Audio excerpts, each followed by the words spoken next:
اصل میں امام قرات کیوں نہیں کرتا؟ اس پہ کبھی آپ نے غور کیا ہے؟ ہو سکتا ہے آپ کے ذہن کے حاشیے میں یہ بات کبھی نہ آئی ہو کہ نماز ظہر اور نماز اصل میں امام قرات سے نماز کیوں نہیں پڑھاتا، باوجہ قرات کیوں نہیں کرتا؟ تو جب اس مسئلے کے لیے علماء دین علی رحمۃ اللہ علیہ کی بارگاہ میں لوگوں نے عقیدہ پیش کیا اور حدیثوں کی روشنی سے بتایا کہ نماز ظہر اور نماز عصر میں قرات امام خود سے کیوں نہیں کرتا؟ اللہ کے نبی علیہ السلام ارشاد فرماتے ہیں کہ جب مٹھی بھر کے لوگ مسلمان تھے، چنندہ مسلمان تھے، 30 سے 40 لوگ جب مسلمان ہوئے، فاروقی اعظم کے بعد علیحدہ میدان میں باجماعت نماز قائم ہوئی، اور یہ رمضان شریف کا مہینہ ہے کہ سب کو ہجری میں امت محمدیہ پر رمضان کے روزے پڑ چکے، آج تقریباً 1440 ہجری ہے، یعنی 1444 سال ہو گئے مکمل رمضان شریف کو جو امت محمدیہ پر قائم ہوئی ہے۔ تو حضرات محترم، اللہ کے رسول نے حکم دیا کہ اے میرے جانشینوں، ظہر اور عصر میں قرات کو بند کر دو۔ جب وجہ تلاش کی گئی تو معلوم ہوا کہ بعض نماز فجر کی نماز میں اور نماز عشاء میں، مغرب میں اور ظہر میں بھی جب قرات کا معاملہ تھا تو یہودی اور نصارہ لوگ مساجدوں کے ارد گرد کھڑے ہو کے قہقہے لگایا کرتے تھے، یعنی نماز کا مذاق اڑایا کرتے تھے، ہنستے تھے۔ جب نماز کے لیے امام قرات کرتا تھا تو یہودی اور نصارہ لوگ سن کے اس قرات کا، قرآن پاک کا، مساجدوں کا مذاق اڑاتے تھے۔ تو اللہ کے رسول نے ارشاد فرمایا کہ ظہر عصر میں جو ہے قرات اس لیے امام زور سے نہیں پڑھتا۔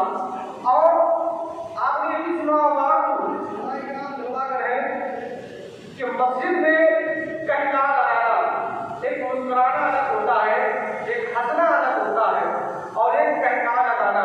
کہنا لگانے سے مراد آواز ہمارے منہ سے باہر آئے اور لوگ اس کو سنیں بھی اور ہمارے بات بھی ہے بتائیں، لوگوں کے سامنے ظاہر ہو جائے، اس کو بولتے ہیں کہنا لگانا۔ اللہ کے رسول علیہ السلام ارشاد فرماتے ہیں کہ جو مساجد کے اندر کہنا لگا کے اٹھتا ہے گویا کہ وہ اپنی قبر میں تاریخی اندھیرا پیدا کرتا ہے۔ اور آج بڑا افسوس ہوتا ہے 30 رمضان شریف میں نادان تو نادان، نابالغ تو نابالغ نوجوان لوگ مساجدوں میں بحالت تراویح میں، نماز کے حالت میں کہنا بھی لگاتے ہیں اور موٹا چھوٹی بھی کرتے ہیں۔ بتائیے حضرات محترم، کیا ہماری اور آپ کی قبر ایسے روشن ہوگی؟ ابھی میں نے پہلے جمعے کو بتایا تھا کہ یہ مہینہ مہمان بن کے آیا ہے۔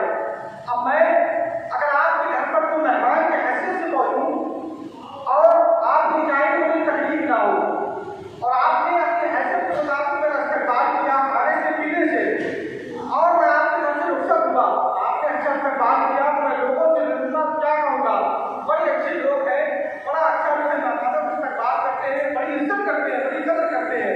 حضرات محترم، یہ بھی رب کی طرف سے مہمان بن کے ہماری اور آپ کے درمیان چلتا ہوا ہے۔ یہ رمضان شریف کا مہینہ جس طریقے سے ہمیں عبادت کرتا ہے، ہم کی کوئی عبادتیں ہم نہیں کر پائے، جس طریقے سے ہمیں روزوں کا اہتمام کرنا تھا اس طریقے سے ہم نے روزوں کا اہتمام نہیں کیا، جس طریقے سے ہمیں راتوں میں رب کو راضی کرنا تھا اس طریقے سے ہم نے رب کو راضی نہیں کیا۔ اب یہی مہمان جب اس کا سفر مکمل ہوگا، رب کی بارگاہ میں پہنچے گا، تو آپ کیا امید لگاتے ہیں کہ ہمارے لیے کیا یہ مغفرت کی شمالی کرے گا؟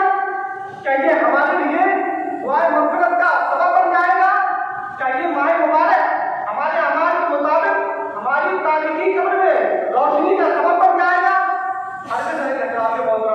یاد رکھیں، آپ تب تک زمین کے اوپر ہیں، مالی امداد ہو، لباسی امداد ہو یا کھانے کی امداد ہو، آپ کا پڑوسی آپ کا حفاظت کر سکتا ہے، لیکن یقیناً خدا کے نیک بندوں، قبر کی تیاری ہمیں اور آپ کو فقط کرنا، اکیلے کرنا ہے۔ ہماری قبر کی تیاری